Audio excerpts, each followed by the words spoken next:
Boston's success in preventing widespread violence at a right-wing rally and counter-protest on Saturday should serve as a template for smaller cities hosting similar demonstrations, law enforcement officials said.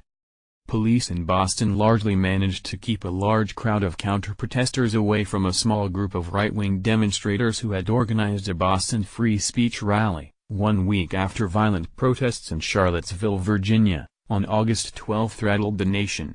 In Charlottesville, a woman was killed and others injured when a car plowed into a group of people who were protesting a white supremacy rally there.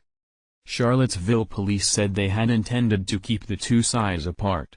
But right-wing protesters entered from places that weren't part of the law enforcement plan, making it difficult for police to control the crowd, authorities said.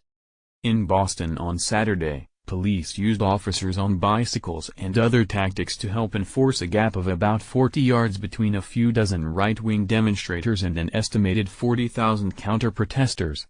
"We didn't want what happened in Virginia to happen here," Boston Police Commissioner William Evans told reporters afterward. "We didn't want them at each other's throats." Uniformed police officers also circulated in the crowds, looking for troublemakers. A total of 33 people were arrested, mostly for disorderly conduct and some for assaulting the police. Most important, Boston police enforced a city rule of no weapons at the event, other law enforcement officials and observers said. Sticks and flagpoles, such as were used to fight in Charlottesville, were confiscated by police. "It shows they had a lot of pre-planning," said William Lansdowne, former police chief of San Diego. "They started with a soft presence, officers in regular uniform, dispersed within the group. Then they had a contingent of a lot of tactical officers nearby.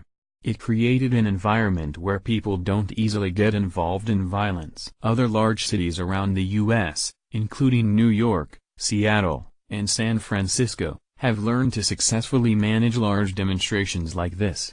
Seattle police, for example, now reroute opposing groups after being criticized for letting mass protests descend into violence during a World Trade Organization meeting in 1999.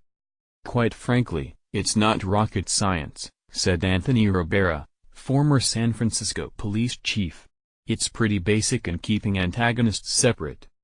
Mr. Ribera said large cities have an advantage over smaller cities, because they deal with so many more demonstrations and have greater resources. Charlottesville has 130 police officers, compared with about 2,000 in Boston. When he was San Francisco's chief in the 1990s, for instance, Mr. Ribera said his department had to monitor more than 200 demonstrations a year.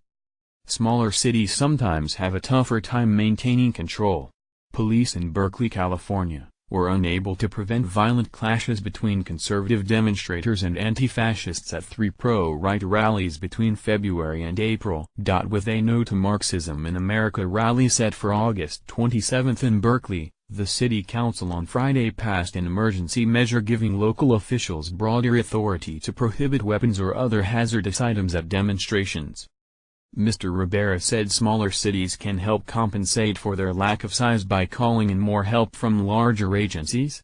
Berkeley has done so under a mutual aid pact with other cities and agencies in the San Francisco Bay Area.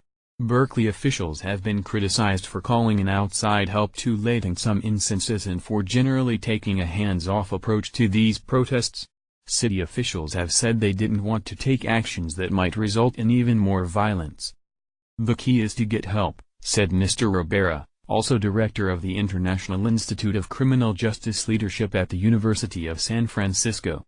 Always err on the side of having too much manpower. Zusha Ellenson contributed to this article. Appeared in the August 21, 2017, print edition. As in Boston, police tactics kept huge protest ordered.